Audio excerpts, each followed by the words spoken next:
नमस्कार प्यारे विद्यार्थियों।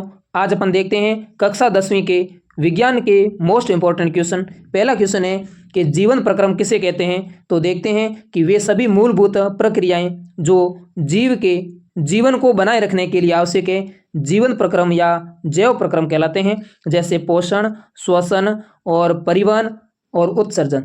तो प्यारे विद्यार्थियों, अपन देख लेते हैं कि पोषण किसे कहते हैं। तो देखो, भोजन प्राप्त करना और उसका उपयोग ऊर्जा, वर्दी तथा शरीर की मरम्मत के लिए किया जाता है, वही प्रक्रिया पोषण कहलाती है। यानी पोषण जो हमें ऊर्जा देता है, क्या देता है? ऊर्जा। श्वसन की बात करें तो श्वास लेने की प्रक्रिया को ही श्वसन कहते हैं। जैसे अपन ऑक्सीजन गैस को अंदर ग्रहण करते हैं और कार्बन डाइऑक्साइड को छोड़ते हैं, तो वही प्रक्रिया श्वसन कहलाती है। और उत्सर्जन की बात करें तो देखो, शरीर से नाइट्रोजन युक्त अपशिष्ट पदार्थों को बाहर निकालना उत्सर्जन कहलाता है। उसके बाद में अपन ने जैसे कि पोषण की परिभाषा देख ली। और तीसरा है आपके कि प्रकाश संश्लेषण क्या है। तो देखो, हरे पौधे सूर्य के प्रकाश और क्लोरोफिल की उपस्थिति में CO2 और जल से किसे CO2 और जल से ग्लूकोज बनाते हैं। क्या बनाते हैं? ग्लूकोज बनाते हैं तथा ऑक्सीजन को छोड़ते हैं। इसे ही क्या बोलेंगे? प्रकाश संश्लेषण, या इसको बोलते हैं फोटोसिंथेसिस। तो ये इंपॉर्टेंट है। और इसका एक समीकरण याद रखना, 6CO2 + 6H2O, फिर ग्लूकोज का सूत्र बना। तो ग्लूकोज का सूत्र आपके है C6H12O6, फिर O2 के अणु 6O2। अगला क्वेश्चन है कि मानव में श्वसन कहाँ होता है। तो मानव में श्वसन कहाँ होता है? तो फेफड़ों में स्थित वायु कोशिकाओं यानी कि एल्वियोलाई, जिसमें गैसों का आदान प्रदान होता है और श्वसन भी होता है। तो ये याद रखना कि मानव का श्वसन अंग कौन सा है? फेफड़े है, न कि नाक। अगला क्वेश्चन है कि रक्त का क्या कार्य है। तो देखो, रक्त ऑक्सीजन, कार्बन डाइऑक्साइड, पोषक पदार्थ, हार्मोन और अपशिष्ट पदार्थों का परिवहन करता है। रक्त क्या करता है? रक्त जो ऑक्सीजन और CO2, पोषक पदार्थ और हार्मोन और अपशिष्ट पदार्थों का क्या करेगा? परिवहन करेगा। अगला क्वेश्चन है कि वृक्क या किडनी का मुख्य कार्य क्या है। तो देखो, वृक्क रक्त को छानकर नाइट्रोजन युक्त अपशिष्ट पदार्थों को मूत्र के रूप में बाहर निकालते हैं और शरीर में जल एवं लवण का संतुलन बनाए रखने में सहायता करते हैं। देखो, जो वृक्क है, किडनी है, वो हमारे रक्त को साफ करता है, रक्त को शुद्ध करता है। यानी जो रक्त के अंदर नाइट्रोजन युक्त अपशिष्ट पदार्थ होते हैं उसको मूत्र के रूप में बाहर निकाल देते हैं। अगला क्वेश्चन है आपके कि जनन किसे कहते हैं। देखो, वह जैविक प्रक्रिया जिसके द्वारा जीव अपने समान नई संतति उत्पन्न करते हैं, वह जनन कहलाते हैं। देखो, वह जैविक प्रक्रिया है जिसके द्वारा प्रत्येक जीव अपने समान नई संतति उत्पन्न करते हैं, वो जनन कहलाते हैं। दूसरा क्वेश्चन है इसका कि अलैंगिक जनन क्या है या फिर किसे कहते हैं। तो देखो, जब एक ही जनक से बिना युग्मकों के संयलन के नई संतति उत्पन्न होती है, इसे अलैंगिक जनन कहते हैं। कौन सा जनन? अलैंगिक जनन कहते हैं। अगला है कि अलैंगिक जनन की प्रमुख विधियां कौन कौन सी है। अलैंगिक जनन में जो विधियां हैं वो कौन कौन सी है देखते हैं। एक तो है द्विखंडन, एक द्विखंडन विधि थी। दूसरी है मुकुलन, और तीसरी है खंडन, और अगली है बीजाणु निर्माण और कायिक प्रवर्धन। अगला क्वेश्चन है आपके कि लैंगिक जनन किसे कहते हैं। तो देखो, नर और मादा युग्मकों के संयलन से नई संतति बनने की प्रक्रिया क्या कहलाएगी? लैंगिक जनन कहलाएगी। अगला क्वेश्चन है आपके कि परागण किसे कहते हैं। परागण, तो देखो, पुंकेसर के परागकणों का वर्तिकाग्र तक स्थानांतरण क्या कहलाएगा? परागण कहलाएगा। यानी कि परागण किसे कहते हैं? तो पुंकेसर के पराग कणों का वर्तिकाग्र तक स्थानांतरण परागण कहलाता है। अगला है आपके निषेचन क्या है। तो देखो, नर और मादा युग्मक के संयलन से युग्मनज बनने की प्रक्रिया निषेचन या फिर फर्टिलाइजेशन कहलाती है। अगला क्वेश्चन है कि मानव में निषेचन कहाँ होता है। तो मानव में सामान्यतः निषेचन फैलोपियन ट्यूब यानी कि अंडवाहिनी में होता है। किसमें? अंडवाहिनी में मानव में निषेचन होता है। अगला क्वेश्चन है कि गर्भ निरोधक उपाय क्यों अपनाए जाते हैं। तो देखो, क्यों अपनाए जाते हैं? तो अनचाहे गर्भ धारण को रोकने तथा परिवार नियोजन के लिए गर्भ निरोधक उपाय अपनाए जाते हैं। ये भी इंपॉर्टेंट क्वेश्चन है, याद रखना बच्चों। अगला क्वेश्चन है आनुवांशिकता। तो देखो, माता पिता से संतानों में लक्षणों का स्थानांतरण आनुवंशिकता कहलाता है। अगला क्वेश्चन है कि जीन क्या है, जीन किसे कहते हैं? तो डीएनए का वो भाग जो किसी विशेष लक्षण की सूचना रखता है जीन कहलाता है। अगला क्वेश्चन है कि जीनोटाइप और फिनोटाइप क्या है? देखो, जीनोटाइप का मतलब है कि किसी जीव की आनुवंशिक संरचना, और फिनोटाइप का मतलब है जीव में दिखाई देने वाला लक्षण, जीव में दिखाई देने वाला। फिनोटाइप का मतलब फिजिकल रूप से। अगला क्वेश्चन है कि प्रभावी और अप्रभावी लक्षण क्या है? तो देखो, वे लक्षण विषम युग्मनज अवस्था में भी दिखाई देते हैं, वह प्रभावी लक्षण कहलाते हैं। यानी कि ऐसे लक्षण जो अवस्था में दिखाई देते हैं वो होते हैं प्रभावी लक्षण, और जो प्रभावी लक्षण की उपस्थिति में दिखाई नहीं देता है वह अप्रभावी लक्षण कहलाता है। कैसा? अप्रभावी लक्षण। उसके बाद में है कि मेंडल ने अपने प्रयोग किस पौधे पर किए थे? मेंडल ने अपने प्रयोग मटर के पौधे पर किए थे। कौन से? और मटर का वैज्ञानिक नाम है आपके पाइसम सैटाइवम। पाइसम सैटाइवम मटर के पौधे का वैज्ञानिक नाम है। अगला क्वेश्चन है कि लिंग निर्धारण में पुरुष की क्या भूमिका है? लिंग निर्धारण में पुरुष की क्या भूमिका है? तो देखो, पुरुष में एक्स और वाई दोनों प्रकार के लिंग गुणसूत्र होते हैं, जबकि महिला में एक्स एक्स होते हैं। इसलिए संतान का लिंग निर्धारण पुरुष के शुक्राणु द्वारा होता है। किसके शुक्राणु द्वारा? पुरुष के शुक्राणु द्वारा होता है, क्योंकि पुरुष में एक्स और वाई दोनों प्रकार के लिंग गुणसूत्र होते हैं, लेकिन महिला में केवल एक्स और एक्स ही होते हैं। इसलिए जो संतान का लिंग निर्धारण है वो पुरुष के शुक्राणु द्वारा होता है। ये बात ध्यान रखनी है। अगला क्वेश्चन है आपके विकास। विकास का मतलब होता है कि पीढ़ी दर पीढ़ी जीवों में होने वाले वंशागत परिवर्तनों के कारण नई विशेषताओं और प्रजातियों का क्रमिक विकास जैव विकास कहलाता है। यानी पीढ़ी दर पीढ़ी जीवों में होने वाले वंशागत परिवर्तनों के कारण नई विशेषताओं और प्रजातियों का क्रमिक विकास जैव विकास कहलाता है। अगला क्वेश्चन है, इंपॉर्टेंट क्वेश्चन है कि रासायनिक अभिक्रिया किसे कहते हैं? तो वो अभिक्रिया जिसमें एक या एक से अधिक पदार्थों में परिवर्तन होकर नए पदार्थ बनते हैं रासायनिक अभिक्रिया कहलाते हैं। यानी वह प्रक्रिया जिसमें एक या अधिक पदार्थों में परिवर्तन होकर नए पदार्थ बनते हैं वह रासायनिक अभिक्रिया कहलाती है।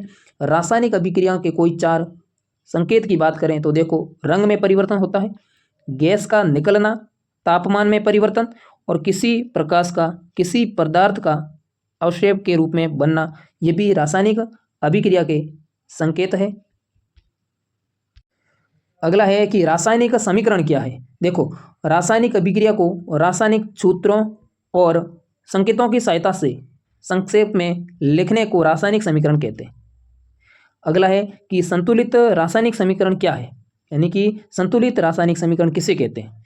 तो देखो, जिन रासायनिक समीकरण में अभिकारकों और उत्पादों में प्रत्येक तत्व के परमाणुओं की संख्या समान हो तो उसे संतुलित रासायनिक समीकरण कहते हैं। जैसे उदाहरण के तौर पर अपन देख सकते हैं 2H2 + O2 फिर 2H2O। तो अब इसमें क्या है कि यहाँ पे H की बात करें तो कितने 4 है, तो इधर भी 4 है, इधर O 2 है, इधर भी 2 है, तो इसका मतलब है ये समीकरण है जो संतुलित है। अगला क्वेश्चन है आपके कि रासायनिक समीकरण को संतुलित करना क्यों आवश्यक है? तो देखो कि द्रव्यमान संरक्षण के नियम के अनुसार रासायनिक अभिक्रिया में द्रव्यमान को न तो उत्पन्न कर सकते हैं और न ही नष्ट कर सकते हैं। इसलिए समीकरण में दोनों और प्रत्येक तत्व के परमाणुओं की संख्या समान होनी चाहिए। यानी कि समीकरण में दोनों और प्रत्येक तत्व के परमाणुओं की संख्या समान होनी चाहिए।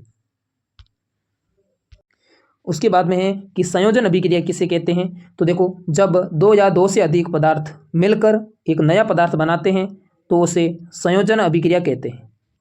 यानी कि जब 2 या 2 से अधिक पदार्थ मिलकर एक नया पदार्थ बनाते हैं तो उसे संयोजन अभिक्रिया कहते हैं। उदाहरण की बात करें तो CaO + H2O, यानी ये क्या है, बिना बुझा हुआ चूना, और उसकी जल के साथ अभिक्रिया करवाते हैं तो बनता क्या है, CaOH का होल/2, मतलब बुझा हुआ चूना बनता है। उसके बाद में आती है कि वियोजन अभिक्रिया किसे कहते हैं? तो जब एक यौगिक टूटकर 2 या 2 से अधिक सरल पदार्थ बनाता है तो उसे वियोजन अभिक्रिया कहते हैं। कौन सी? वियोजन अभिक्रिया।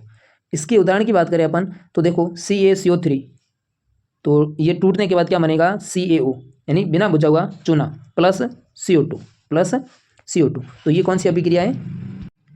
ये आपके वियोजन अभिक्रिया है। तो बच्चों याद रखना, ये इंपॉर्टेंट क्वेश्चन है और पेपर में आएगा। अगला आपके क्वेश्चन है कि विस्थापन अभिक्रिया किसे कहते हैं। तो बच्चों इंपॉर्टेंट है विस्थापन अभिक्रिया भी, संयोजन अभिक्रिया, वियोजन अभिक्रिया, विस्थापन और द्विविस्थापन, बहुत बहुत इंपॉर्टेंट है।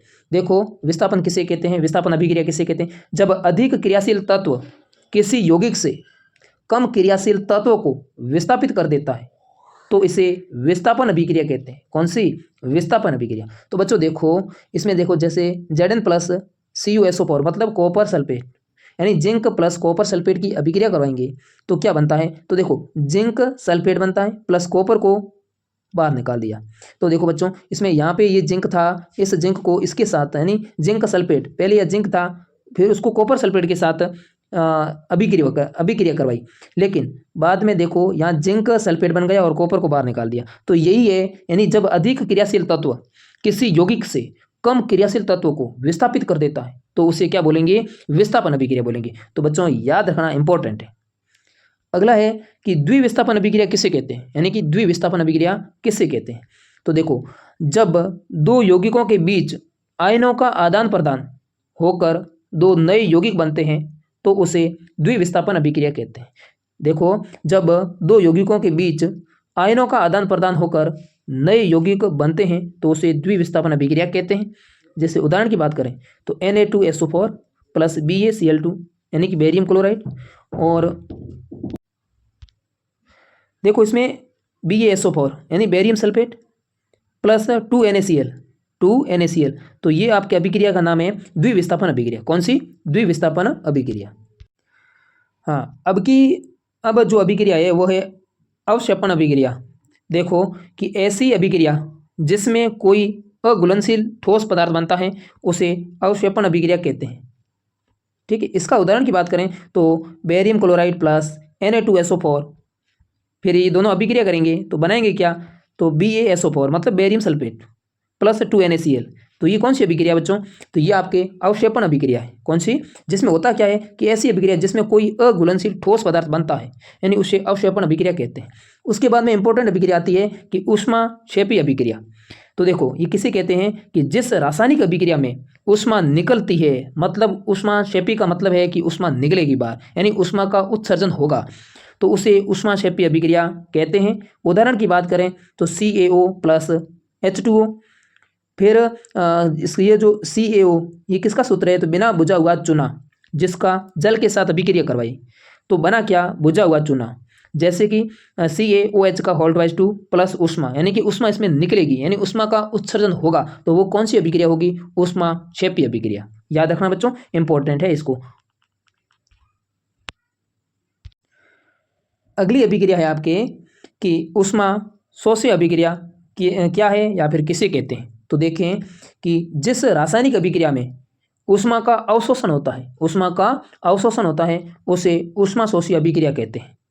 यानी जिस रासायनिक अभिक्रिया में ऊष्मा का अवशोषण होता है उसे ऊष्मा शोषी अभिक्रिया कहते हैं। तो बच्चों ये इंपॉर्टेंट है और ये एग्जाम में बार बार पूछी जाती है, तो इसको याद जरूर करें। अगला क्वेश्चन है कि ऑक्सीकरण क्या है। देखो ऑक्सीकरण किसे कहते हैं, तो देखो किसी पदार्थ में ऑक्सीजन का जुड़ना या हाइड्रोजन का निकलना ऑक्सीकरण कहलाता है। यानी कि किसी पदार्थ में ऑक्सीजन का जुड़ना या हाइड्रोजन का निकलना ऑक्सीकरण कहलाता है।